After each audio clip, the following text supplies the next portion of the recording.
Instead of getting to know new students after winter break, every elementary school in Alachua County had to get to know their new deputy, one assigned to each elementary school in the county. After the school massacre at Sandy Hook in Connecticut last month, schools all across America started exploring new ways to keep their students safe.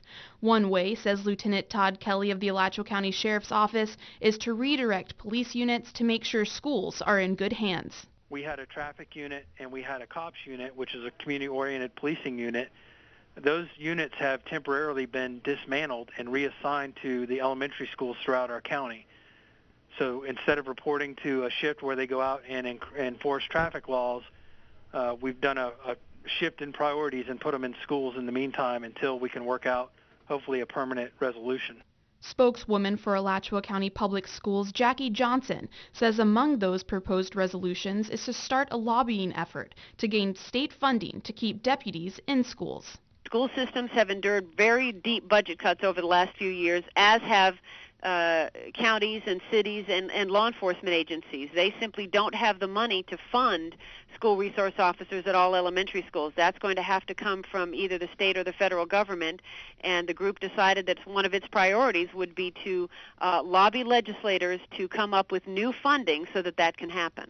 But for now, Kelly says no additional funding is being used for the current safety efforts that have been in effect since early January. They're being paid as if they were doing their old assignments, that they're just in a different assignment. So there's no additional funding. It's not costing anybody any extra right now. It's that we've reshifted, we've cut in other areas. So there's services that and enforcement that's not taking place in other areas, so we can make it happen in the school. Police forces are able to prevent crime in schools and in communities because they are trained to do so. Kelly says every deputy is capable of protecting a school, but it's their real-life training that prepares them for even the worst possible scenario.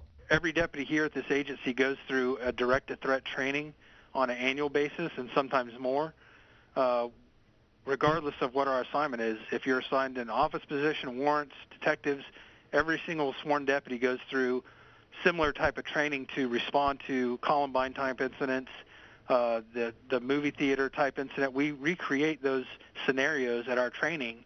Along with training for extreme cases, deputies are also able to address issues that nearly every school faces. Take bullying, for example. They are an excellent resource for students, for staff, for parents, when they're dealing with things like bullying prevention, gang prevention.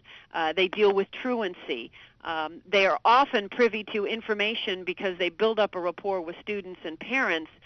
They find out things that may be happening in the community that they can prevent. So there's a crime prevention element there as well. And the benefits are not just limited to the schools, but they extend to the surrounding neighborhood. The role of a deputy is not confined to the school's hallways and parking lots.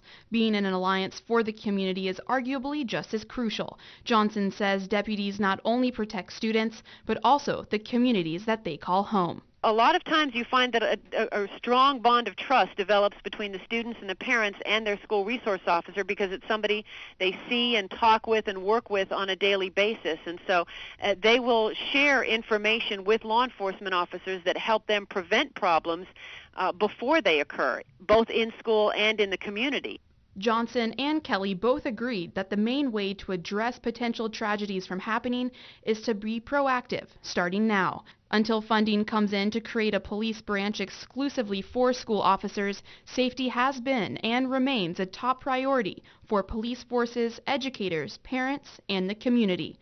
For Florida's 89.1 WUFT-FM, I'm Leah Harding.